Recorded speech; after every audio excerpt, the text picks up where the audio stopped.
Welcome to the Long-Term Care Chronicles podcast.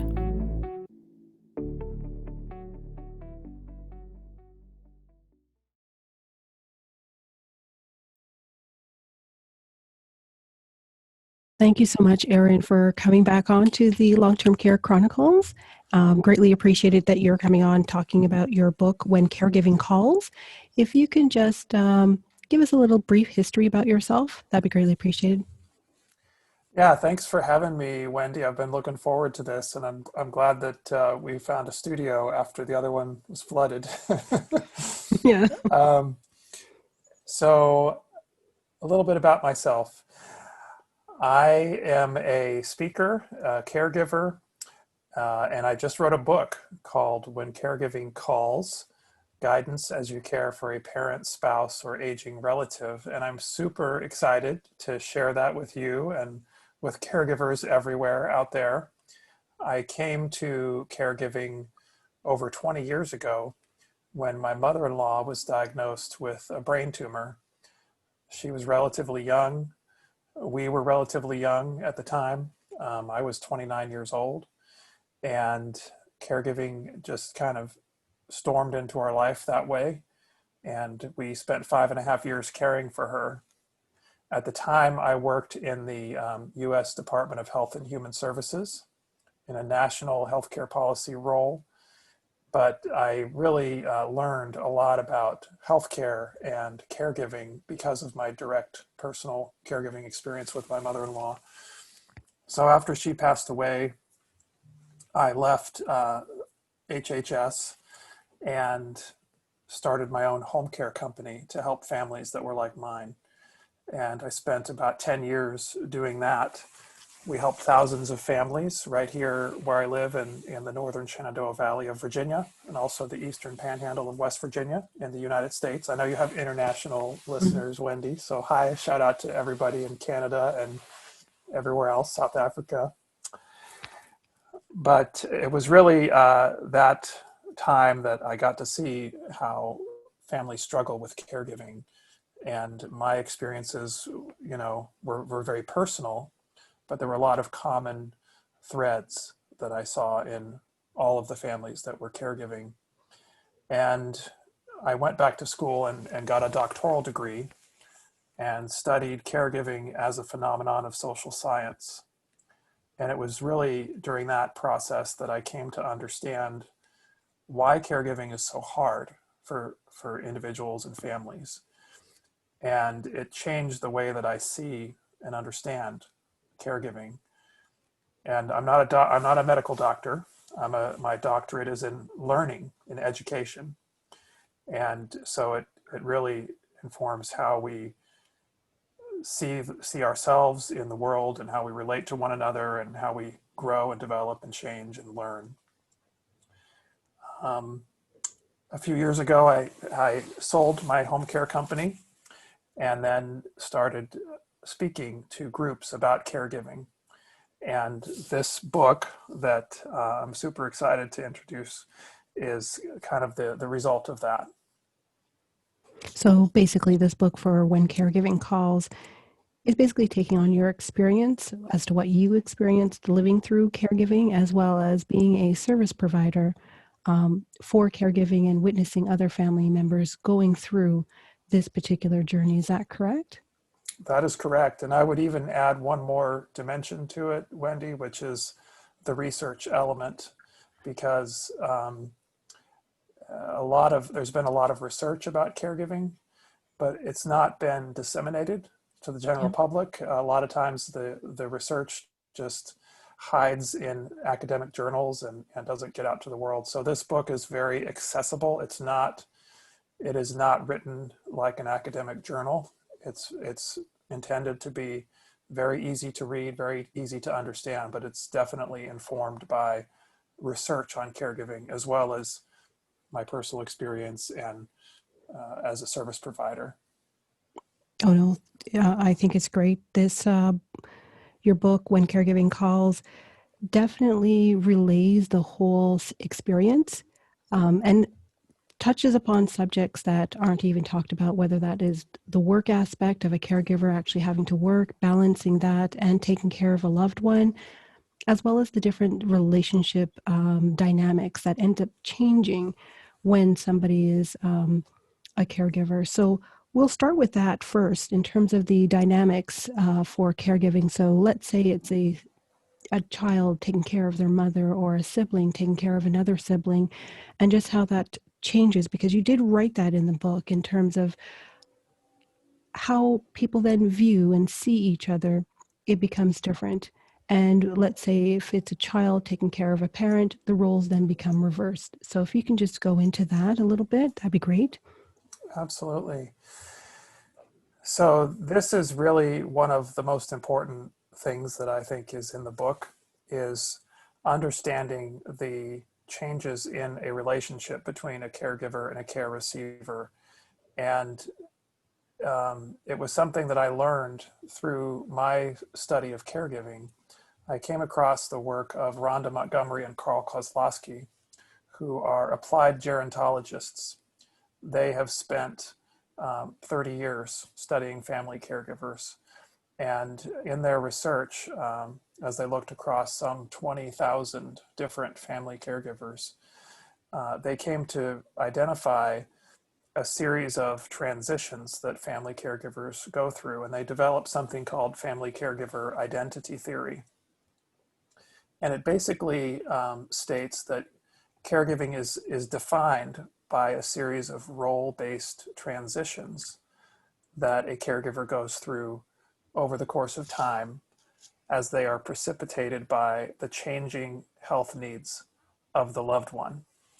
So let's just try to explain that in a simple way. Mm-hmm. If you use the example of being an adult child, let's say it's a daughter, an adult daughter, and you're caregiving for your mother. Well, usually, that relationship that you have with your mother, it's very unique. There's only one mother that you have, right? And the way that you interact with your mother has been defined by your historic relationship with her. You think about your mother, and that role that she has in the relationship has a lot of meaning.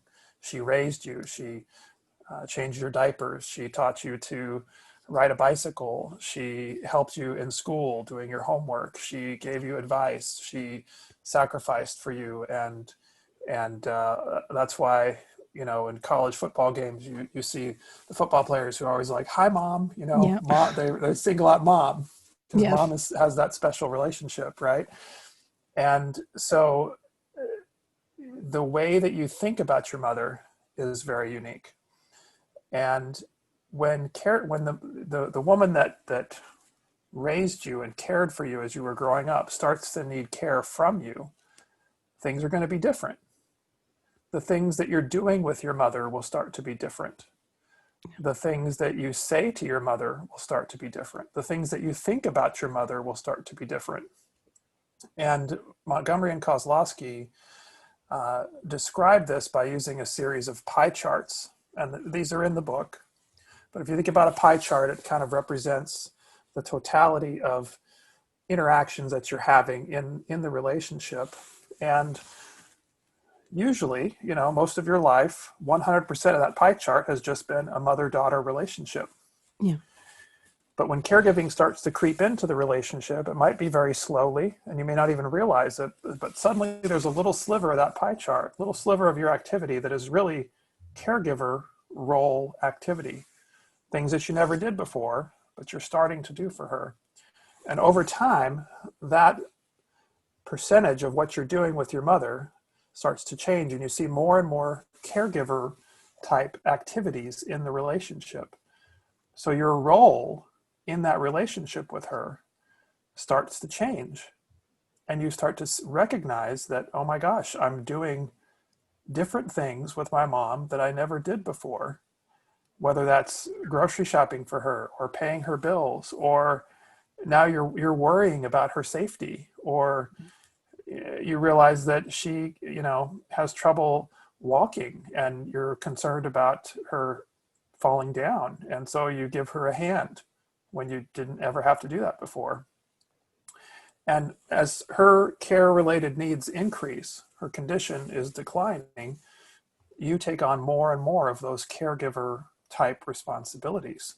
So you think about her differently, you're interacting with her differently, and you're doing different things with her. So your relationship is going to change. And that can be very hard to wrap your head around. It can be very hard to accept. And it can result in what we call a role identity discrepancy, where you're like, I don't really know who I should be for her anymore, or who I am with her anymore. Am I a daughter or am I a caregiver? And what does that mean to me? And what does that mean to her? Exactly. And then, of course, I liked in the book that you have at the end of each chapter these questions in terms of reflection as to how to kind of understand, get it digested, so you can be able to see where I need to maybe work on or start looking at things in a slightly different manner. So I thought that was really great in the book to have that and to have that type of reflection. Because in order for you to, yes, you can just read it, but at least to be able to take what is written in here and to be able to apply it so you can move forward in a healthier fashion, I think that is really great, is really fantastic. And Thank I know you. you mentioned in terms of the dynamics, yes, would change and how somebody would be able to understand and move forward with it, but as well, I guess, I guess resolving those emotions, right? Because those are quite big, those are quite large, those are that's a big process to undertake, Absolutely. right? So Yes. And so it is a big thing to undertake, and they're very complex emotions, conflicting emotions. And I know that I went through those emotions when my mother-in-law lived with us. And I honestly didn't understand why it was what I was really going through, but I just felt conflicted all the time because mm, on the one hand, I wanted to help my mother-in-law. I wanted her to be with us. I wanted to do everything that I could to support her throughout her illness. But then on the other hand, I resented the fact that she yeah, was there sometimes. And I felt like I was trapped. And, um, there were times, I mean, I talk about this, I think, in the book a little bit, but I would go to work and have a long day at work and come home tired and sit down at the dinner table. And every single night, my mother-in-law would be across the table from me. And I got to where I couldn't even look at her. yeah, And I'm kind of embarrassed to admit that, but I just didn't, I wanted my nuclear family to just be with me. And there were times that I didn't want to have to worry about caregiving for her, but it was a never ending situation for us. And Rhonda Montgomery, she uses a little example to try to illustrate this. She uses a rubber band. Can you see this rubber band here, yes, yeah, Wendy? I can see it. So, and this is Rhonda's example, which I love. So, if this is what you are doing in your relationship with your loved one, and this is what you think you should be doing in your relationship with your loved one, the further distance that there is between what you are doing and what you think you should be doing, the more tension that you feel. Yeah, So the farther and farther apart that is, the more conflicted that you're feeling, and that role identity discrepancy kicks in for you. So there really are three ways that caregivers resolve this, and all three of these ways are easier said than done.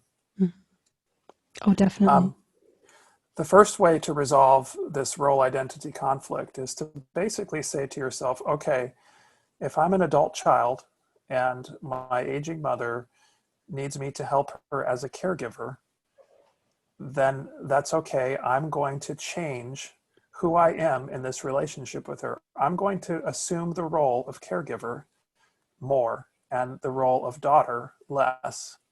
And I'm doing that because in honor of the historic relationship that I've had with her. She is my mother, and I love her and I care about her, but I'm just not as much of a daughter now. I'm more of a caregiver. And when you have a mother who's 93 years old, that's what you do. That's okay. So that's sort of option number way, not option number one, the way to think about it. A second way to think about it is to allow the role of daughter to be redefined, to include the caregiving tasks that you're now performing. Mhm. So you're basically saying to yourself, well, my historic relationship with my mother has been like this, but now that she's 93 and she needs help and I'm doing these caregiving tasks, what I'm doing in the relationship is different, but I'm still a daughter. Being a daughter for a 93-year-old mom means that I will be doing caregiving tasks, and that's okay to me. You know, I'm willing to do that because that's what being a daughter means. And so you see how you're sort of reframing the Yes. meaning of being a daughter in your head. The third way that people resolve this kind of role identity conflict is to unload the tasks of caregiving that are causing the identity conflict. Formal service providers come in or helpers come in Yeah. to provide assistance with those tasks of caregiving that are causing the greatest amount of stress for the family member. And by doing that, by offloading the care to others, you're able to kind of rebalance who you are in that relationship and retain more of that daughter role. Mm. It's never going to be 100% like it used to be. Yeah. Once caregiving enters the picture, in an adult child and parent relationship, it's going to continue to be that way until the parent dies, most likely. But by rebalancing those caregiving tasks, the person can feel a lot more comfortable with who they are in that relationship. Now, like I said, all three of those approaches, they're a lot easier said than done, because you're going to go through a lot of internal conflict and turmoil and second guessing yourself, anxiety, guilt, grief about what used to be. But the caregivers that are able to successfully support their loved ones all the way up through end of life are able to transition this way, one of these three ways.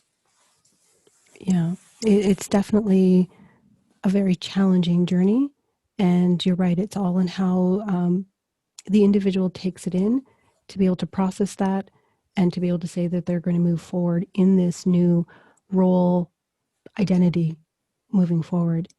Now, you mentioned in terms of with work and with a caregiver, there is a lot of, I guess, there is a lot of challenges basically at work in terms of what you experience, the fact of in terms of support by your workplace, whether that can be provided. I know in my case, it ranged from total support and total understanding to non-support, non-understanding. They just thought you're here for the next 8 hours. You need to do your job and concentrate on that. You cannot take any phone calls. You cannot leave. Those types of things, and that adds on another additional layer of stress, and which might change in terms of that person's outlook on their person that they're caregiving for as well.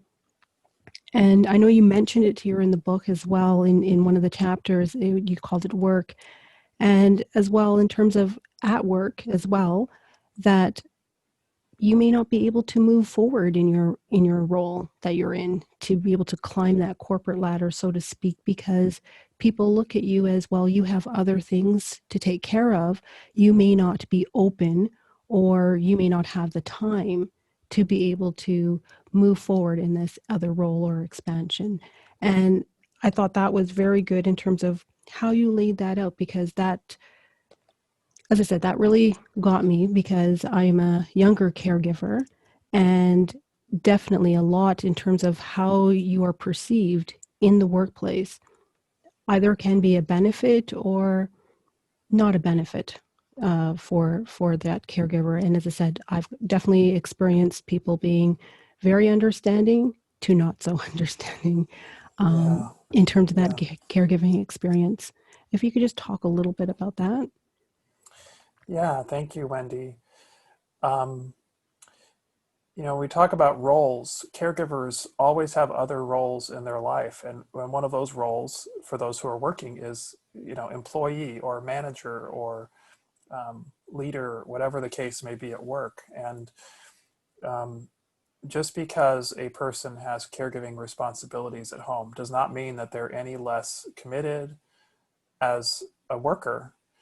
Um, but unfortunately, some organizations think that, oh, this person has caregiving responsibility at home, or they're always leaving to go take care of their loved one, and they take long lunch breaks, or they have to take their mom to the medical office or whatever, and so we can't promote them, or they're not performing as well. And um, the the unfortunate thing is some caregivers start to think, well, is it my family or is it my work? Do I Yeah, have to actually choose between the two? exactly. And that's really an unfair choice. It's an untenable situation to be in, right? Nobody Hmm. wants to have to choose between their work and their family. But sometimes caregivers have to make hard choices like that. And I just don't think it should be that way. I'm sorry. I think that in our society today, with COVID-19 Yes, everywhere and an aging population, the need for caregiving is only increasing, and there should be more understanding and with employers, and also more of an ability to have supports, to receive the supports that are necessary to do both work and caregiving at the same time.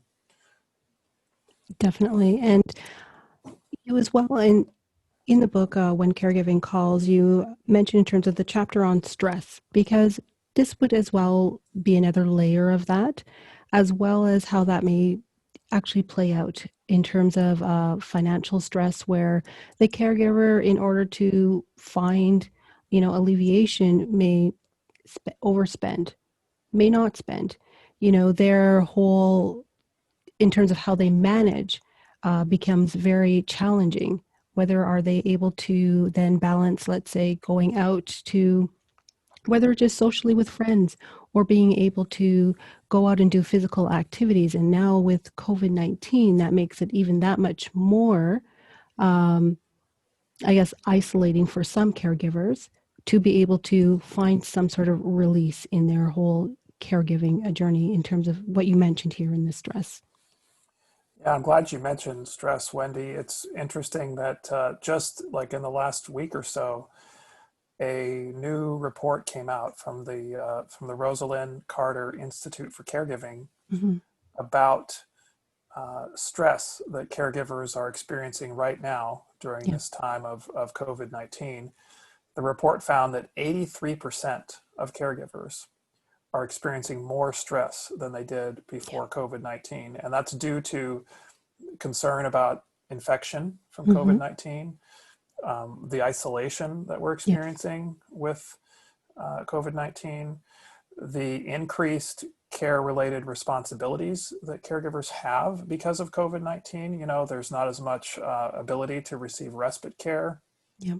All of the uncertainty, the resource insecurity, the financial instability, and it just leads to this greater sense of anxiety, and as if caregiving wasn't stressful enough to begin with.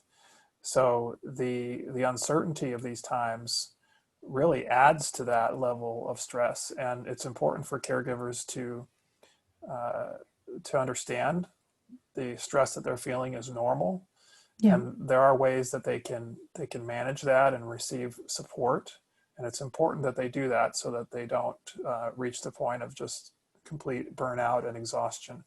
Exactly. It's a very hard balancing act. And then when the caregiving role then expands out of, let's say, the home and into long-term care, I know that you mentioned about in terms of some of the different emotions that caregivers go through, because some may feel guilt of having to give up some of their responsibility now to another organization to now take on what they thought they could do, they could handle.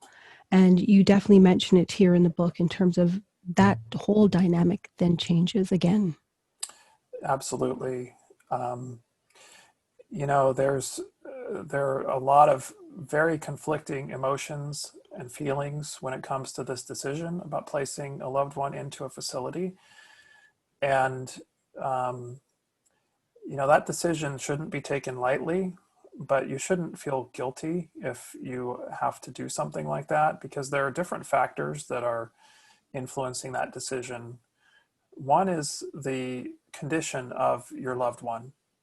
And the thing that we understand is that most people don't have static conditions. Yeah. Their conditions evolve and change over time. And when you're talking about an elderly relative, the chances are that their condition is going to get worse. And so as the condition worsens, their care related needs increase. So that's the first big factor in a decision to place a loved one into a nursing home. The second big factor is the family caregiver's capacity to meet the needs of their loved one. And family caregivers may or may not have the capability to do that, to meet their loved one's needs 24/7, 365 days a year. I mean, there's only so much that one person can do. And when the care related needs of the loved one exceed the family caregiver's ability to meet those needs, then you really need to start looking at other alternatives. And in facilities, there's a team of people who are prepared and trained to meet the needs of your loved one. They offer support 24 hours a day, 7 days a week, 365 days a year. Yeah. And so they're spreading the care responsibilities across a team of professionally trained individuals. And that can be a very, very welcome change in a caregiver's life, to know that there's a team of people that are there to care for my loved one. And it provides relief to the family. At the same time, the family member might feel like, oh my gosh, I was a failure as a caregiver, and you should never feel like that. Did you do everything that you could? And you have to understand that, the needs are just can become so great that it's too much for one person. That's right. And with COVID-19, I think family members are asking themselves more frequently about having their loved one in a facility, because we see some of the reports of the spread of COVID-19 in facilities, and there's obvious concern about that. But it's not necessarily a situation where you want to just yank your loved one out of a facility and bring them home, particularly if you don't have the capability to care for them. You're just, taking them out of one situation and possibly making the situation worse. The book includes some questions to ask yourself about your loved one's situation in that facility, to try to evaluate whether or not it's a good idea to leave them there. Yeah, definitely. Because you are conflicted in terms of whether you made the right choice or the right decision. And then, of course, once they're there, the support that you receive, because as you said, it's a team of individuals. Yes, there's the nurses, there's the physicians, there's the other support staff, dietary, there's a whole range of individuals, social workers, to be able to support the needs of this one particular individual. So, and as I said, you definitely, put in the questions there that people can be able to ask, to look back and reflect. And definitely this is a very easy book to read, but I found it very piercing to myself, and very relatable in terms of the experiences that you wrote in here, how certain situations that you may deal with it, even though I am a younger caregiver. I found it very extremely relatable, and it definitely touched me on that side of things.